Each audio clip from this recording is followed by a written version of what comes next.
Hello everyone and welcome to You Don't Look Gay, Queer Woman in Esports. I am your moderator for the next hour, Dr. M, also known as GamerDoc. So we're all here because we love gaming, right? For most of us, it's our favorite pastime. For some of us, it's giving us careers, and it's what's helped us through, this pandemic that's going on right now. But gaming has a inclusivity and a toxicity problem. No matter who you are, as soon as you go online, you have experienced toxicity, right? It doesn't matter who you are. But for certain people, like women, the LGBTQ population, and people of color, that toxicity is much, much worse. So let's look at statistics. In a 2018 survey, it was found that up to 56% of women face toxicity when they're gaming. And what that means is that 54% of the time women were asked for sexual favors, and almost 10% of the time received death threats. So how do women combat that? 70% of the women surveyed reported they avoided verbal communication. And anyone who's ever tried to play competitive gaming knows that verbal communication is essential. So this gets much worse when you get into the competitive fields, okay? So if you look at the top 500 earners at the end of 2018, the top 500 esports earners, one of them is a woman. One. In the top 500, one person's a woman. That's the state of the industry. So how do we fix it? What do we do? We're going to sit around and talk about it, or we're going to make some changes? So before I introduce our panelists and before I turn it over to our experts, I want to say that this panel is going to contain topics of homophobia, transphobia, sexism, racism, and other forms of oppression. So if that is triggering to you, you might want to sit this one out. Welcome, panelists. Do you think you go around and introduce yourselves and give us a little bit of background? Sure. So I am Celes. I am a molecular biologist by trade, but within the gaming industry, I am a streamer, and I focus specifically on gaming and mental health.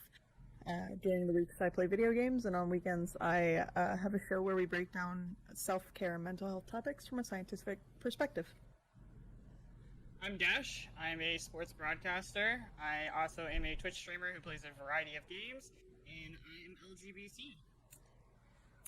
I'm NanoPierogi. A lot of people call me Nano or Pierogi. I'm a Twitch streamer. I play a variety of games. I play a lot of Overwatch offline. I'm about to go pro in Fall Guys. I'm just so good at it.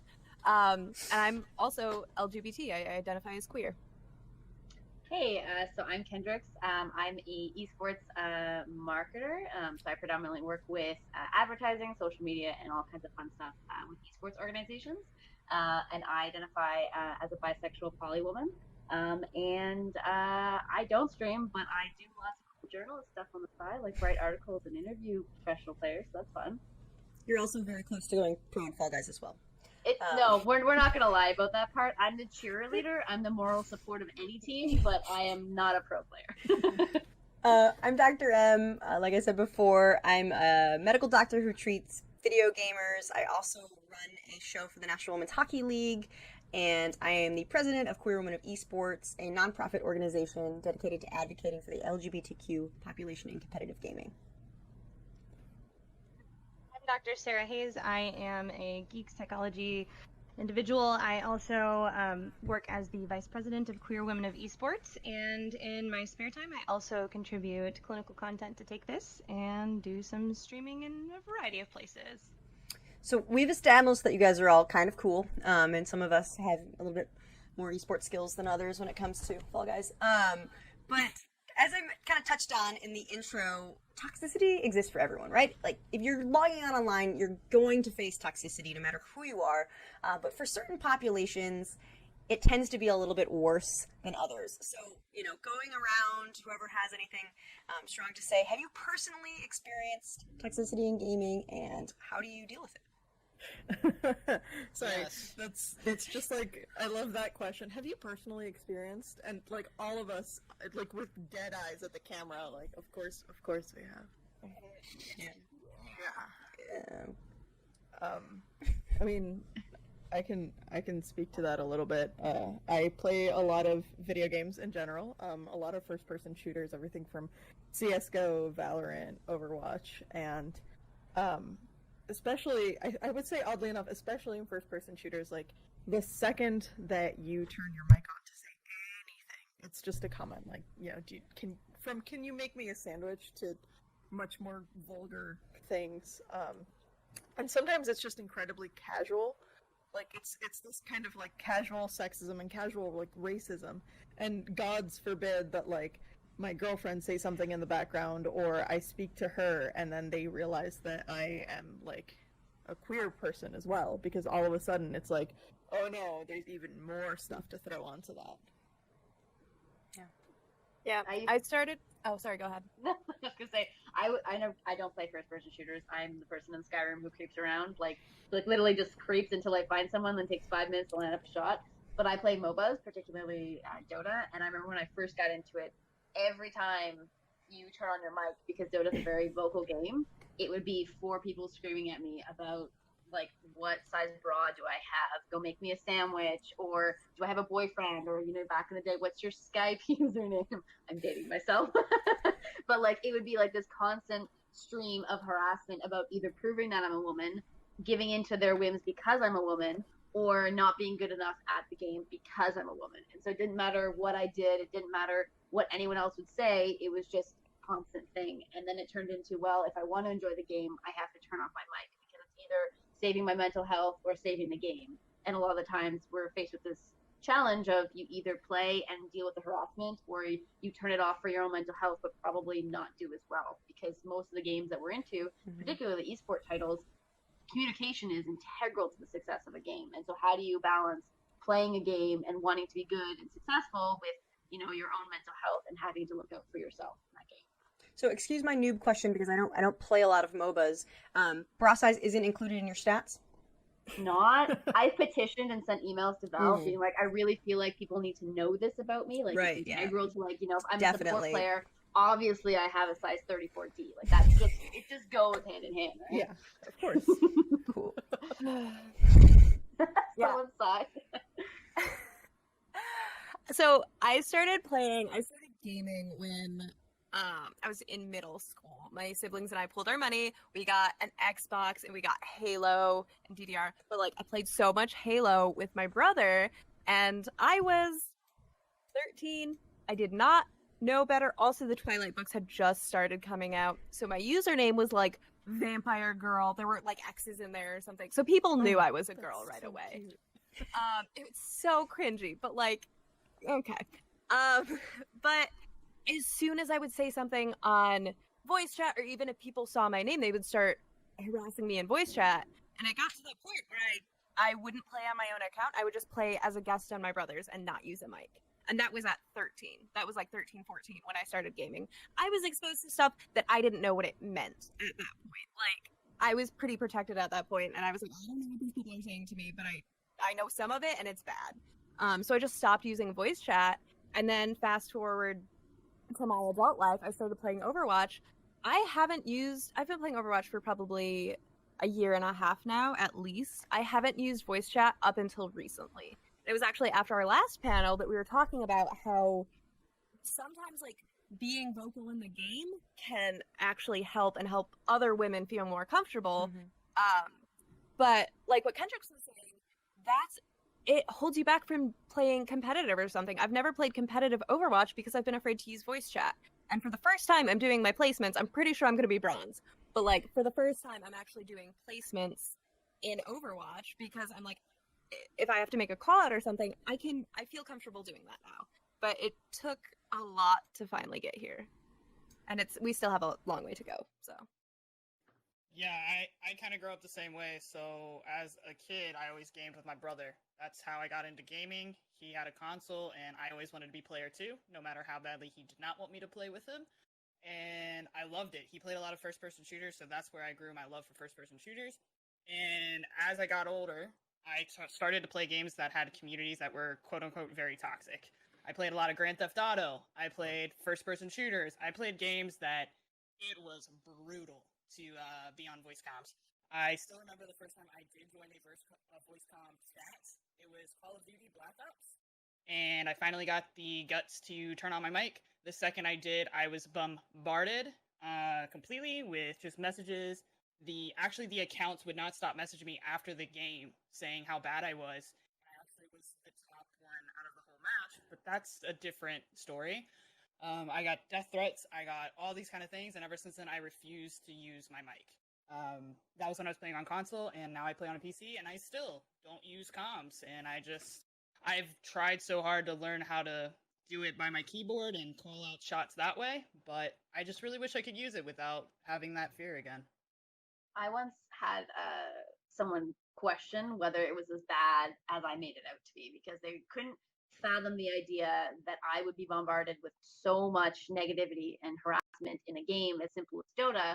And so I remember I had my headphones on and the game queued up and we got into the match, and I said something like, I'm going bottom, which is just to say which lane I was going into. And then I took the headset off and I handed it to them and they put them on, and it was near instantaneous. It was just split second, all of the harassment started. No one stopped pinging me, and they took it off, and they're like, "That's what you do with every game." I was like, "Yeah, maybe once in a while I'll get a nice game where someone doesn't say something as deflammatory or as bad as this." But yeah, if I use voice comms, this is what I get. There is no way around it. And using a voice modulator, why should I have to change my voice to accommodate harassment that's in game perpetrated by somebody else? Yep, shouldn't have to. No. And like Dash said, if you I'm sure we'll talk about it later, but the idea of not having competitive women in esports, where does it start? It starts here, where if you can't talk about it before you've even played competitive play, how are you going to get the courage, or how are you going to get the strength to go through all of that abuse because you're so passionate when we know that that's what we're faced with? Yeah. Growing up, that's part of why I didn't even play MOBAs. I didn't play MMORPGs. I ended up writing my dissertation on individually played role-playing and story-driven games because I found solace in them. I started playing games in high school when I was friends with basically all guys because, I didn't want to be friends with girls because I wasn't out and I wasn't willing to look at any of that. But, it's also a story for another day. But I would play the games and just be tired of the verbal harassment and tired of the either hand-holding or oh my god, it's a girl, can I just help usher you to the winner's chair? No, I don't want either of those things. I just want to play the game just like everybody else. So I ended up for a long time not playing any multiplayer games unless they were couch co-op. And it leaves such a poor taste in everybody's mouth, and it pushes people out of the industry when there could be a really diverse and rich community, but instead we're all just kind of nah, fam, thanks. Not interested.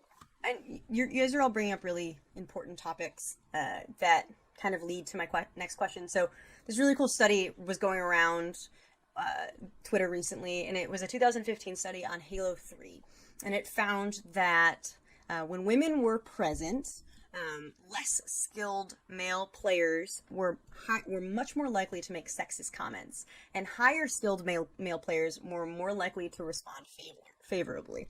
So it's this concept of women, poorly performing males tend to be more threatened by women because they have the societal hierarchy and they want to keep it that way, and women coming in and usurping them was not favorable. And we're talking about voice chat, and voice chat is integral to competitive play. Unless you're playing Hearthstone or unless you're playing a single player game, communication is the basis of any team-based activity. And so from very early on, women are pushed out of voice chat because of the things that we all just mentioned, and that leads to them not playing at a higher level, because if you can't use voice chat, you can't compete at a higher level.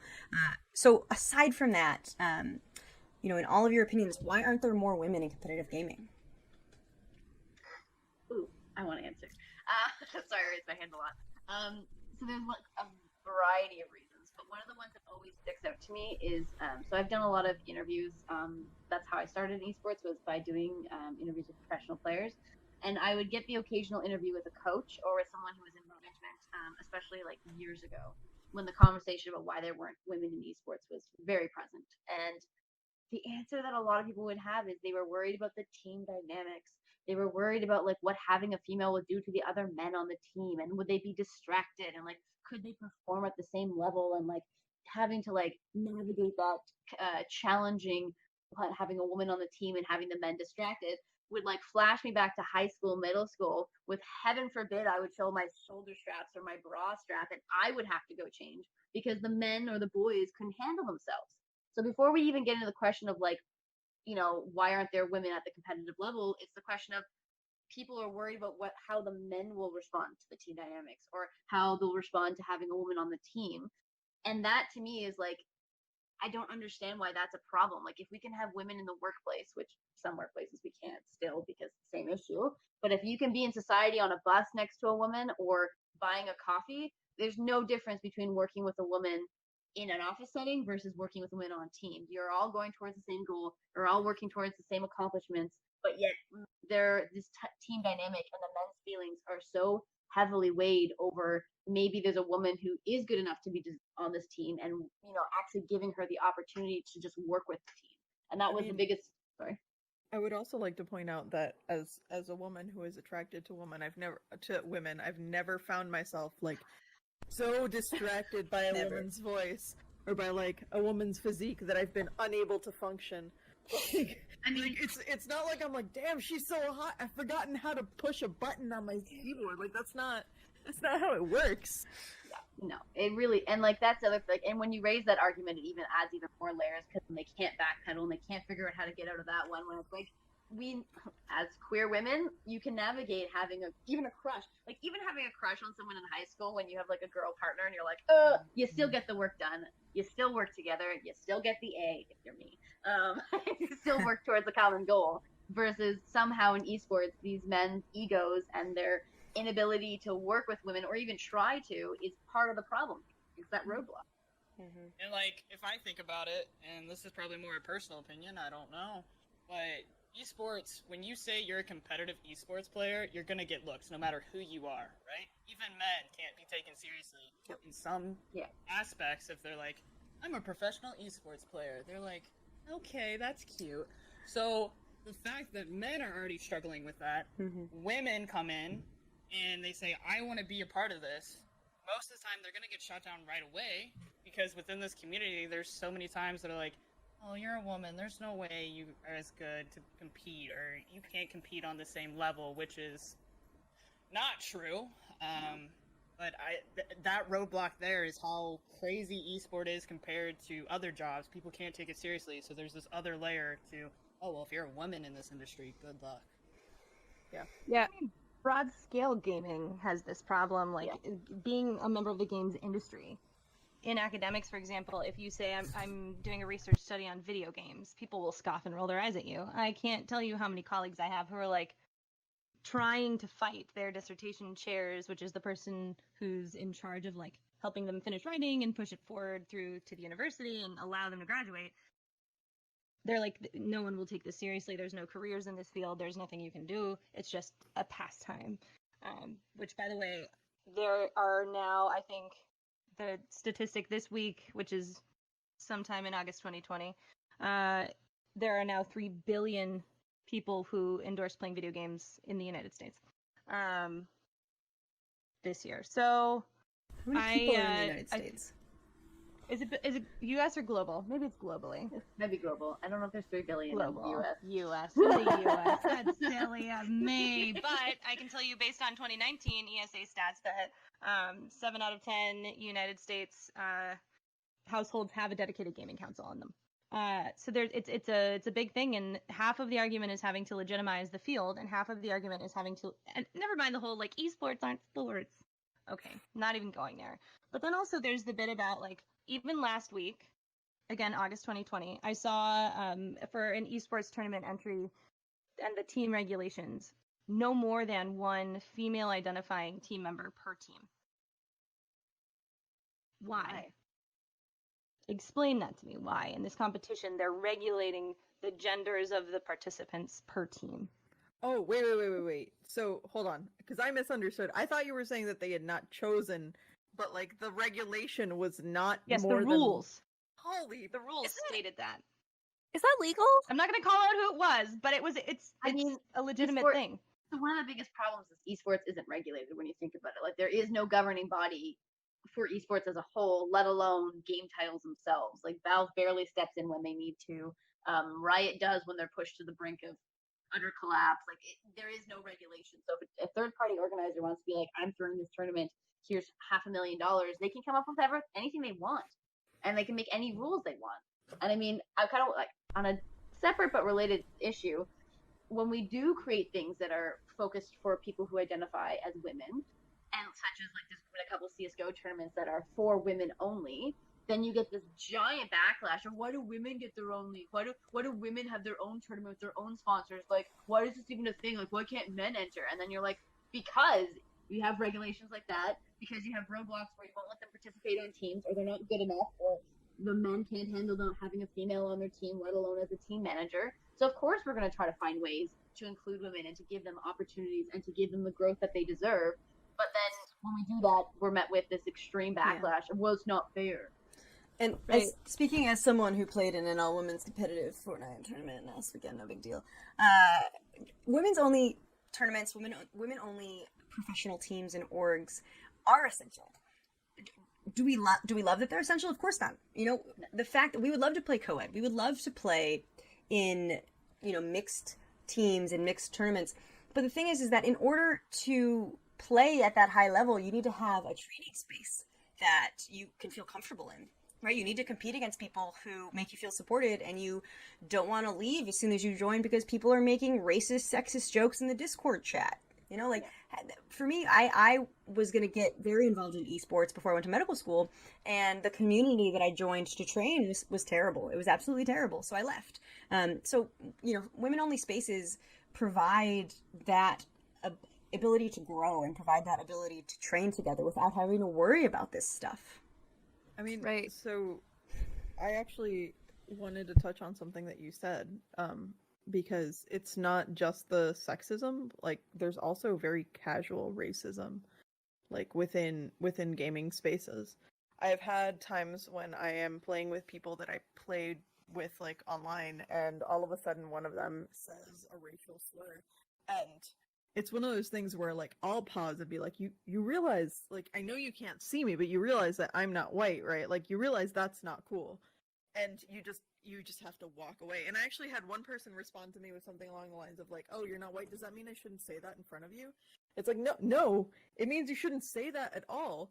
But like the like casual racism, I think, kind of goes hand in hand with the casual sexism And heterosexism.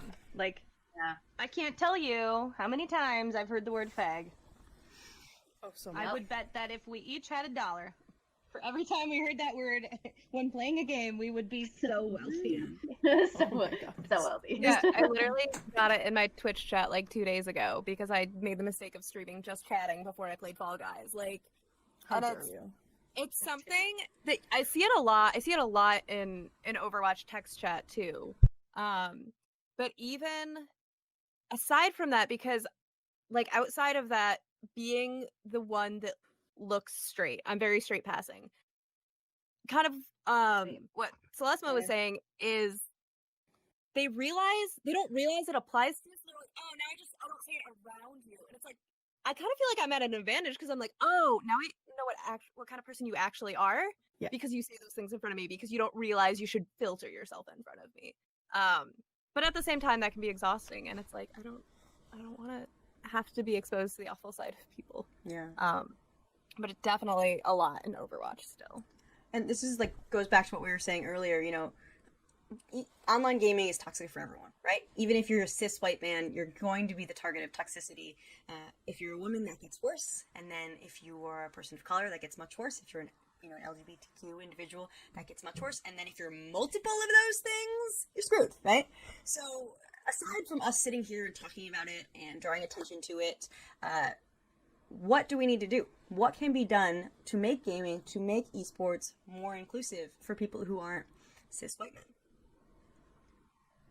I think the first most obvious thing that comes to mind is like, for me, it's like, oh, well, I'm going to use voice chat. I'm going to let other women know that I'm here. But like for anyone who's not a woman or who's not being subject to that kind of harassment, speak, even if it's text chat, say something, report them, like, because so many times I have gotten harassed in chat and like, I'll be like, what the heck, dude? Like, why you gotta be like that? And it'll just be silent. Like, no one else will say anything. And it's like, if you're not standing up for me, I assume that you're okay with it. I'm assuming that you're on their side. And it feels really isolating. And that's part of why it's so bad, because if every time I was treated that way in chat, my teammates stood up for me, I would feel a whole lot better about using voice chat.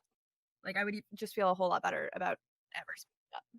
I've had like actual conversations with friends because I agree like 100%. I know, like, I can't tell you how many times that I've had to defend myself and get in those arguments and be like, this isn't cool, the language needs to change, and it's exhausting. And then I subsequently turn around to my team and I'm like, where are you guys? Like, being a bystander is equally as bad as being the perpetrator, because when you're the bystander in that situation, you are also the perpetrator because you're not doing anything to change it. And your silence is accepting the behavior, it's accepting the abuse, it's accepting and saying it's fine for this guy to do it.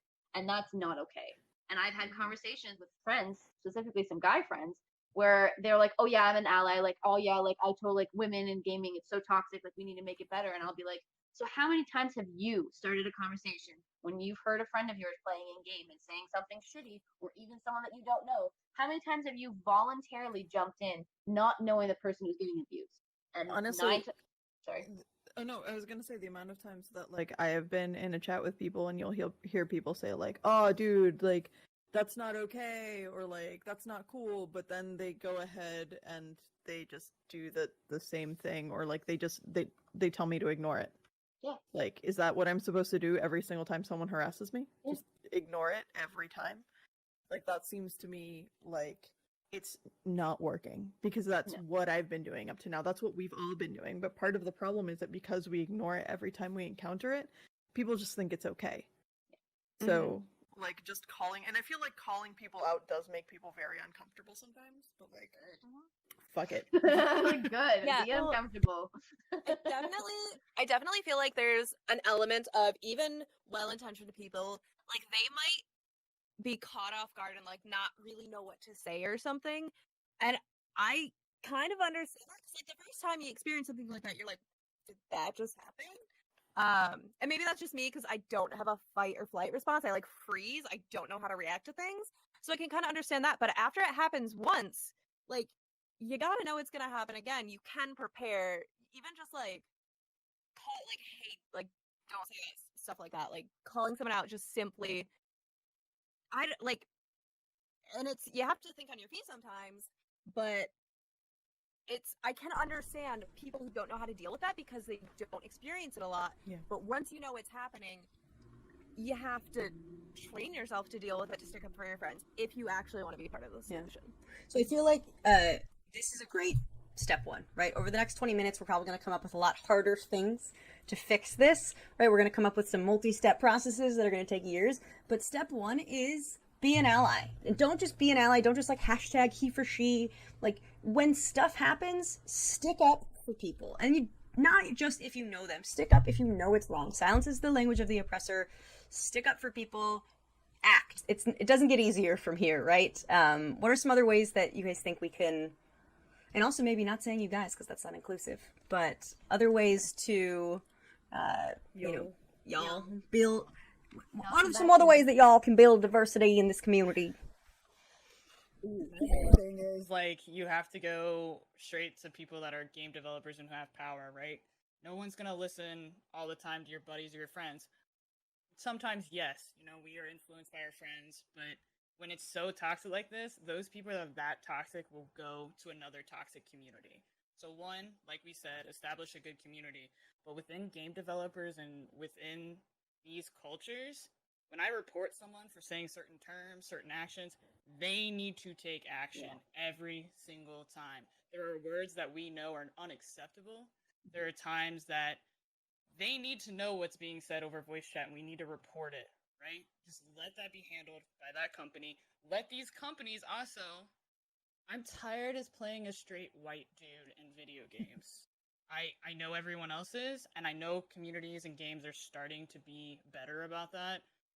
I need the hero to be an LGBT gamer, just for once. One character that is the hero and not the side story, right? There's a couple, but they're rarely the hero that you get to pick and be. And I don't want to be like 6 months later. By the way, did you know this hero that we created back then is actually gay? And they actually did all this stuff, but it's just not in the script, and you don't see it, but it's 100% there. Like, just believe us on that. Like, no. Dumbledore. But J.K. Rowling is problematic in so many other ways. This is a non-turf space. No, so one of the other things I think that might be important is to make connections with other, like, queer gamers, women of color, like, oh yeah, exactly. In there's like power in numbers and just making those connections. I mean, even when I'm playing like Valorant or Overwatch and I hear someone who's like a girl, like afterwards, like usually if I will start talking in a game, if there's like another girl present or another woman present in the game, she'll start talking too. And after a while, we just like start talking to each other, and then half the time, like more than half the time, we just end up being like friends after the game and then playing together, and that makes for a much better experience later on. And it's also guys to gang up on you when you're playing together. And you shouldn't have to, but it's another way. I do want to have like one point. I'm sorry, Dr. Hayes. I saw you go, but I just need to jump on this. One of the things that I recognized I was doing way like many years ago was I would get so excited in game, especially Dota, when I would hear another woman on my team. It's like you get matched so infrequently with another woman that when I would hear another woman, I like feel this sense of relief and excitement, like, oh my god, there's another woman, and I have someone, and I'd be like, whoa. And I would like take a step back, and I'd recognize that like that type of excitement and that type of like hyping it up isn't toxic, but it's not great, because then I'm again making this like a unique thing. And I think part of the problem is like taking that, like, I don't want to say spark, but like that hype that hearing another woman or seeing another woman in game, like bringing that down, like being excited and feeling like you have an ally in game, but also recognizing that you bring the energy to the game as well. And if you make this a magical like unicorn type experience, or oh my god, it's another woman, you're feeding the same type of energy that guys are bringing to the game. So it's like be excited and be happy and like, you know, support them in game, but also recognize that you need to be aware of the type of energy you're bringing. True or false? You've actually said, "Are you a grill?" Oh yeah, 100%. True. Cool. True. Dr. Hayes, hit us with that. I'm a grill. I am grill. Dr. Hayes, hit us with that knowledge you're ready to drop on us. Yeah, and it's a doozy, so I've been holding because I know that like there's difficult things, and then I'm gonna take you on a journey for about 1 minute and 30 seconds. I don't know if that's a true amount of time, but I'm gonna aim for that. When it comes to privilege, and I say this with a heavy grain of salt, knowing that I am a cis white woman, be prepared to become uncomfortable, and be prepared to do this for the long haul. By the way, Black Lives Matter, POC lives matter. Not that anybody else doesn't matter, but right now we need to address the inequality that's happening. We always need to address the inequality that's happening, and part of the problem fundamentally is that it's systematically based. It's built into the systems that we know as a society. It's passed down from generation to generation. The words we use, the way we conduct our business, the way in which like juries are selected, the ways in which housing is sold, the way in which we create voting districts. There's so many layers here. So I'm not saying like tackle all of it at once. It's going to be an ongoing thing. You're going to be exhausted. I promise you're not as exhausted as those who are oppressed. So be prepared to get uncomfortable, stay uncomfortable. And when you are challenged on something, say that I use a term that was offensive to someone else and they called me on it. Say that someone calls you out for saying something offensive. Say that you use the word fag in the heat of the moment and someone's like, hey man, it's really not cool. Be prepared to be uncomfortable in that moment and feel the instantaneous reaction inside of you, be defensive. That comes from a point where you don't mean to hurt anybody, usually. I mean, sometimes people mean to hurt people, and that's just terrible. But when you don't mean it and you use an offensive term, or you're unaware of why saying it's black and white is offensive, or using terms like master bedroom is offensive, or different things, different layers. And if you don't know the things I just mentioned, please go Google them and change your language. Know that first you're defensive internally, usually because you don't mean to hurt anybody, you don't mean to be discriminatory, and the way you're trying to approach the world is with respect, sure. But when someone challenges you, you have to swallow your pride and be willing to say, hey, I didn't mean to offend you, I'm really sorry. I'll work on that behavior, that word, that choice. And sometimes it's easier to be challenged by, well, oftentimes it's easier to be challenged by someone of similar status or privilege. So this is going out to all you cishet white guys. Challenge other people. Don't just like don't steamroll everybody else. Don't white knight your way into like, I will defend all of the women in Overwatch. Like, no.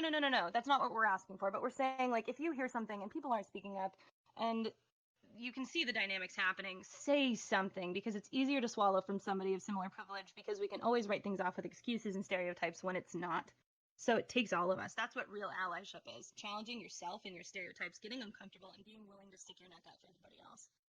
You just blew my mind with that master bedroom comment. I never heard that before, but I understand. And a really good built in the system, though. It's built in the system. So we have to work on all the terms. Yeah. If you're getting uncomfortable, that means there's probably a grain of truth to what they're saying. So the other day I was like patching a hole in my bathroom and I was painting, and I went downstairs and my roommate called and was like, "You just got paint all over our floor." And I was like, "No, I didn't." Like, I was not defensive. I was like, "I did not get paint all over the floor." And it turns out my dog had walked through the paint tray and then walked all over the floor. But it's like, I wasn't defensive because I was like, I know I'm right. But like, if you're getting defensive, if you feel uncomfortable, chances are there's a grain of truth to it, right? Because we tend to get more defensive when we know people are right? That's why we put our defenses up so hard. So if you're getting defensive, just instead of just take a moment of silence. Think about what they're saying. Don't respond with anger. Don't respond with, whatever tendencies you're going to have that the psychologist can explain a lot better than me. Just think about what they said. Can I add feel on those that? things. We don't necessarily control our emotions, but you can choose how to respond despite them. You can feel angry. You can feel irritated. You can be mad at yourself. Yeah, but you don't have to be vocal. You don't have to vocalize all of them at the victim. Right, and you don't have to aim it at anybody else. Right. Yes, Kendryx. I like raising my hand. It makes me feel good. So one of the things I want to add is like it's that defense mechanism. I think, and I'm not trying to speak for people, but a lot of what I see is, especially in competitive gaming and esports, is there's this concept where if I allow somebody else a piece of this pie, I don't get any. And so, especially when it comes to like careers or jobs or streaming or whatever it is, a lot of that defense mechanism I think comes from if this person is suddenly allowed more privilege, or this person can have this job, like I can't get it then, or I'm not going to be as good. If they're better than me, then clearly I'm not going to be the best. And there's a lot of this like defense coming from, there's this idea that we have this one pie, and if I give this person a piece of it, I don't get any. And the truth of the matter is there's a lot of pies to go around. Like esports, like just because one of your friends or just because a woman wants to get into esports and you do too, doesn't mean that if she gets a job, you're not going to be able to. It just means that there's more pie, there's more opportunities. And I think that if we are cognizant of that kind of stuff when we're coming from being defensive and recognizing that someone being better at you than a game, or a woman, getting that super crispy snipe, doesn't mean you can't also get that super crispy snipe in a game. It just means that she did this game, and you can learn from. I'm really bad at FPS. I'm really sorry. But like, it's that sense of like, just because they're doing something or they're good at it or they get that job, it doesn't mean that you also can't. I can't wait to get a crispy snipe. crispy Speaking of pie, if you look at what proper competition looks like, turn your face towards the baking shows that happen internationally, because they help each other finish their dish. So it's a proper competition, and they get their fair shot at seeing what all the finished dishes are like, because that is a compromised way of winning. You're not actually winning because you've eliminated half of your competition. I mean, I'm not going to call it cheating, but it ain't clean and it ain't pretty. So chew on that too. Like, if you are excluding people, if you are excluding people, you are choosing to limit and restrain and make special rules around who's even going to get a chance to compete, which makes you a big fish in a small pond. Mm-hmm. Be a big fish in a big pond. And if you're not a big fish, okay, swallow that too. That's good sportsmanship. Be like the British bakers. Yeah. It took me a while to realize you weren't no longer talking about a metaphorical pie. I think another thing that might segue. Another thing that might be very important is just to think about things from a regulatory side. I mean, we're talking about those regulations in esports, or how esports is not regulated at all. In my field, if someone, and mind you that science can be very sexist, but in my field, if someone were to come up to me and be like blatantly like sexist or put these kinds of blatant rules into place, usually you'd have someone either complaining, calling them out, or it just straight up wouldn't happen. Like, there's still like, it's clear that that kind of behavior is not appropriate. And I'm not saying that science doesn't come with its own problems, because it sure does. But it's one of those things where, in general, like, those kinds of views and that kind of discrimination, at least outwardly, is not appropriate. But it seems like in esports, at least outwardly, it's still appropriate, and that's something that has to change. I mean, when I was a journalist, I went to Northern Arena back in 2015 or 2016, and we were in Montreal, which is where my mother's family from. I am half French, and we were there, and I had done all my research on all the teams. And it was CBC. They had a journalist there, and the CBC journalist knew nothing about esports, and went up to the tournament organizers and was literally like, "Who is the French teams? Where are the French players?" And I was like, I got you. And I listed off like all the French CS:GO players, all the teams that were there that were competing that had French players on. Like literally, it was like Rocket League, Dota, CS:GO, and I think a couple FGC players. And I had told them all, and he looked at me and he was like, "I'm gonna listen to them." And I was like, "They don't know." Like they're like the PR tournament organizers who get it all together, which mad respect. I'm not saying anything bad about them. Yeah, but they're not gonna know. I'm the journalist. I'm the one who's been doing this. I'm the one who knows all the players, and yet he's discrediting me because outwardly I'm the only female. Outwardly I'm the one who has the most information, but I'm discredited because I've had that happen in workplaces where someone's been like, "Yeah, I know you're a Dota expert and you've been playing this game for like 9 years, but like I'm gonna ask Buddy over there who plays CS:GO because I just really want his opinion." And I'm going, 9 years experience, only female. I know what I'm talking about, but sure, go ask a CS:GO guy who clearly knows what Dota is all about. Like, and I feel like that's so important because you're talking about, you know, the unconscious bias that people have. Yeah. And I would love to hear, Dash, do you feel like that's also present in sports broadcasting? We don't have enough time to talk about all of that, but when it comes to sports, I was scared to death, honestly, to get into this field. And I know probably my family was thinking the same thing. And no one thought I was going to get at least as far as I have gotten so far. Just because it's not seen, it's not known of, it's not expected, which is sad, right? Like, we should be in these spaces. We should be, if you are the best, you should be with the best. If you work hard, you should be right up there with everyone else. And when it comes to sports, man, everyone wants to watch NBA and not WNBA. Everyone wants to watch National Hockey League and not the NWHL. You could say it's because it's so much more competitive. Really? Is it? It's not. And it sucks. I see it every day, and hopefully you can find something to fix it. So one of the things that bothers me the most, and I'll take a small tangent, is so for the longest time when I was a journalist, I wanted to be a host. Like I wanted to talk on panels because I love Dota and I love interviewing, and it's what makes me happy. And I remember not seeing any women in Dota specifically. There was very, very few women, and there's very, very, very few people of color. And for like a year, all I did was keep track of who got hired to be a caster or an analyst or the desk host. And I was like, Dota was my thing, so that's all. I'm sorry about everyone else. I didn't have enough time. But I saw the biggest percentage of women on like a production staff was 13%. 13% of their staff, this is like 2016, 2015, was women. And normally it was one woman. And that was it. That's all they had. And it was their one token. I like to say token because like honestly, every other woman was gatekept from getting anywhere higher than like tier 3. And then it was Sheever. And Sheever was on almost every panel. And sometimes I wondered, is she the token woman because it looks good for the broadcast and they're diverse? Because otherwise, it's all men.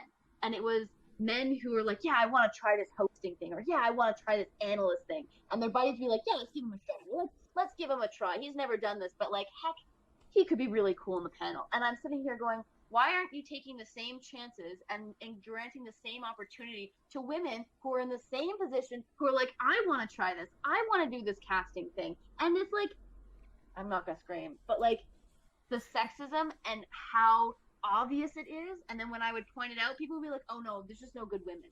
Just women aren't good enough yet. And I'm going, but it's that opportunity that is granted to men over women at every opportunity, specifically back then in Dota and still now, is mind-boggling. Yeah. And there's no justification. There's no reason. It's like a woman who streams 7 days a week for 8 hours a day, who knows her Dota in and out, and yet this guy's like, yeah, I really want to try this. I really want to try this casting thing. And because he knows a buddy at ESL, he gets hired, and suddenly he's on the panel. There's a huge lack of sponsorship in everything that women do, right? We tend to mentor each other, but we don't sponsor each other, which means giving people direct opportunities. So what sponsorship looks like is on a macro level, if you're in a position of power, you're the CEO, you're in the industry, you're a game dev, creating opportunities, it would be great if we didn't have to do these things. We didn't have to create opportunities specifically targeted at queer women or people of color, but we do while inequality exists. So create opportunities specifically for these populations that are underrepresented. But on a macro level, great, we've figured it out. But what does this kind of look like on a micro level?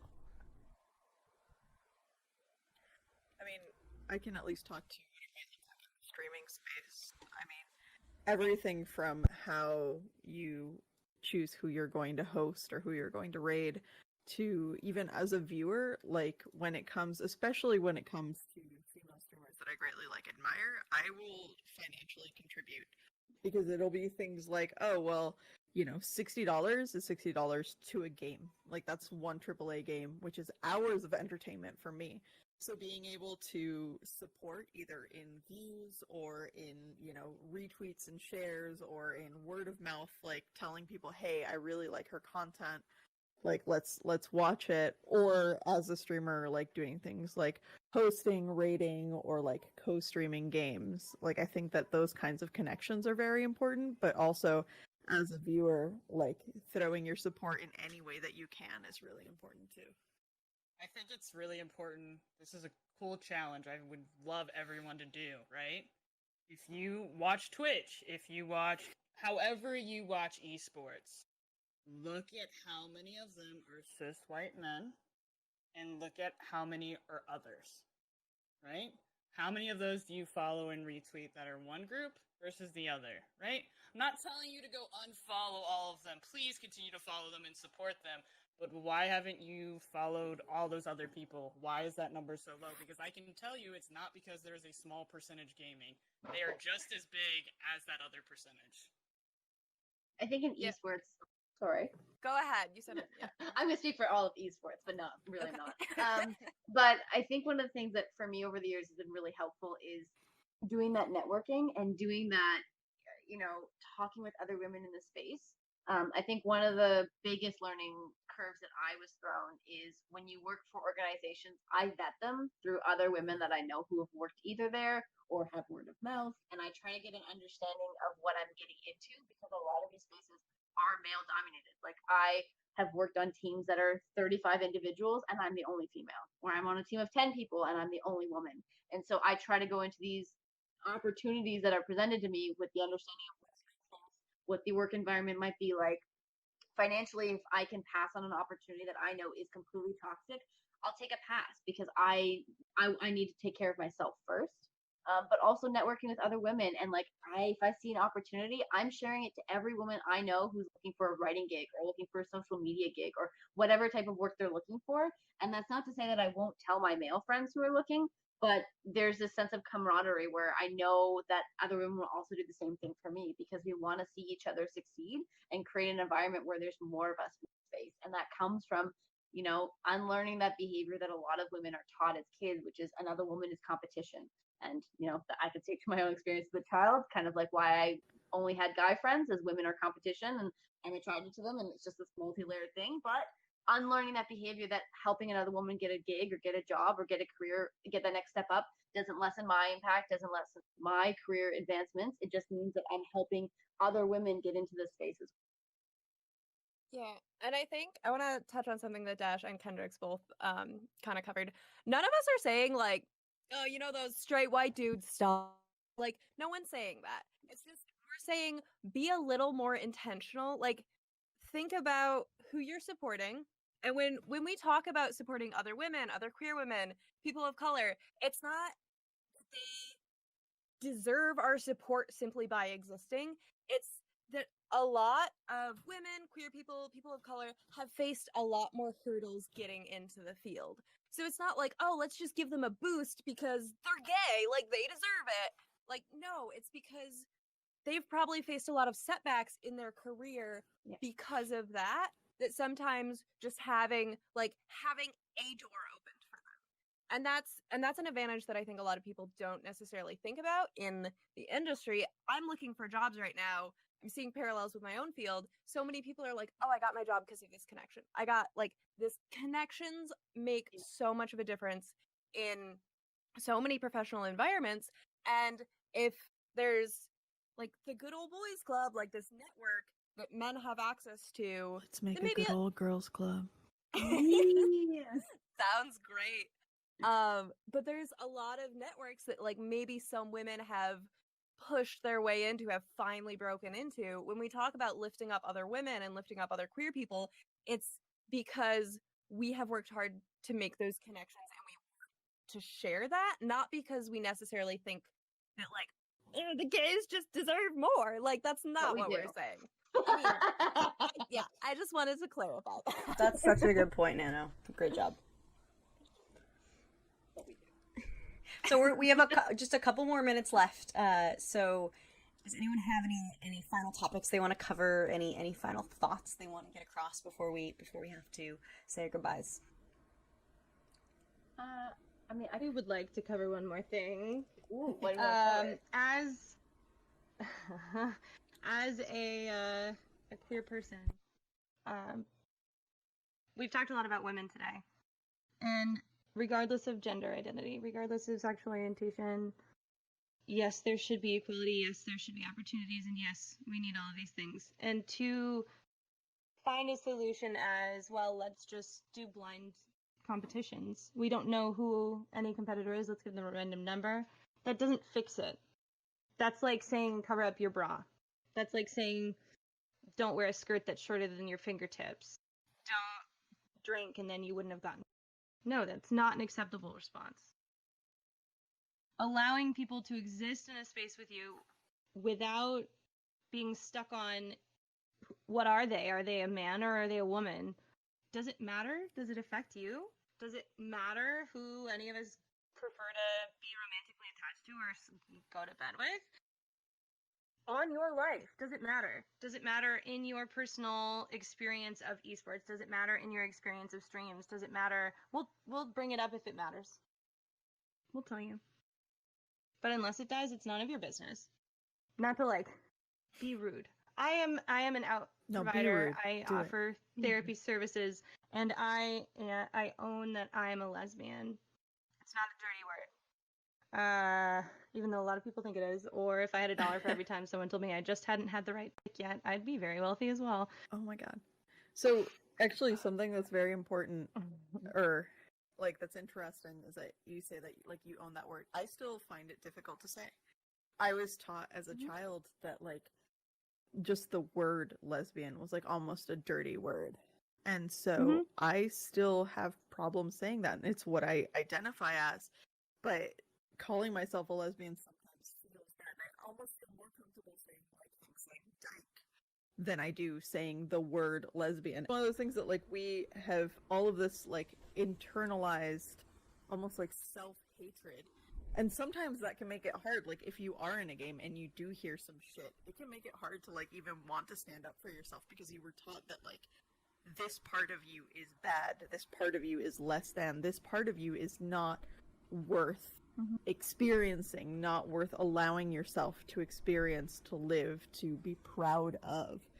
And like when we're talking about this, I think an important part of it is just being willing to stand and being willing to own not just your identity, but to fight others for it.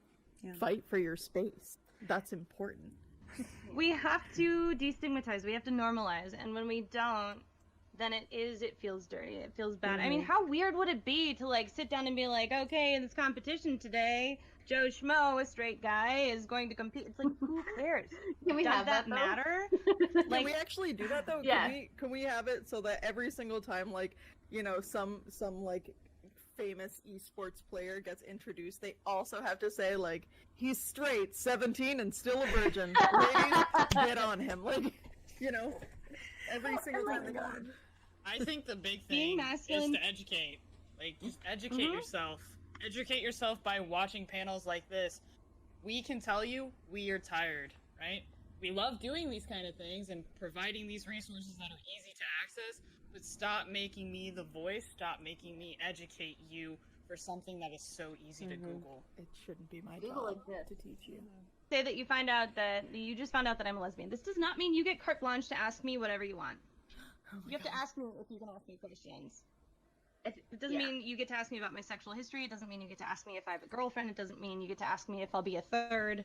I think one of the other things too is understanding that, I mean, so I'm bi, and so one of the things I get met with a lot is, well, I just haven't found the right, or like, I will decide one day, and then you'll figure everything out, and then I won't be bi anymore. But it's also recognizing that, like, gender is fluid, sexuality is fluid. So if your friend or your whoever you know they said, yeah, I'm a lesbian 5 years ago, and then you guys just meet again, they're like, actually, I'm bi now. That doesn't give you, like, there is no conversation we had about how they got there.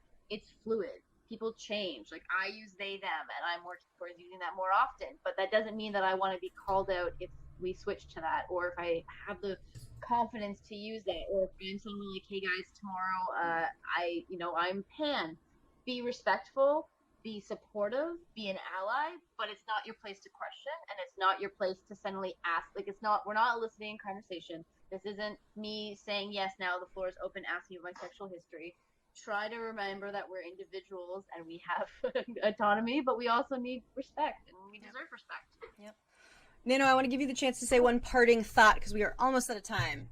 Oh god, there's so much pressure. I know. Don't mess up. I guess I want to bounce off what Kendryx was saying. Like with being queer, a lot of us, I didn't come out until like a couple years ago. A lot of us are still figuring it out. So like, if you're asking these really like personal questions, sometimes we're tired of answering them. Sometimes we don't know the answer. Like, just we're tired. I mean, it's 2020. We're all tired, but like, just be respectful and just listen. If somebody brings up something to you, I mean, this applies to so many scenarios. Just listen. Just listen without the intent to like respond. Just listen to understand. Like that's what it comes down to. Yeah. For me. Very well said. You don't have to know anybody's gender or sexual orientation in order to compete with them, and it does not categorically make them more or less competition to you if you do know those things. Yep. Or don't. It's not an advantage. It's not like the secret to like getting past the level. It doesn't work like that. Or if it is, we're not going to tell anyone about that. I gotta use double jump right here. Like, that's not... You all, this has been really wonderful. I just want to say thank you, first of all, to the viewers watching this right now. If this panel made you uncomfortable, congratulations to making it 55 minutes in. Take those feelings and think about them.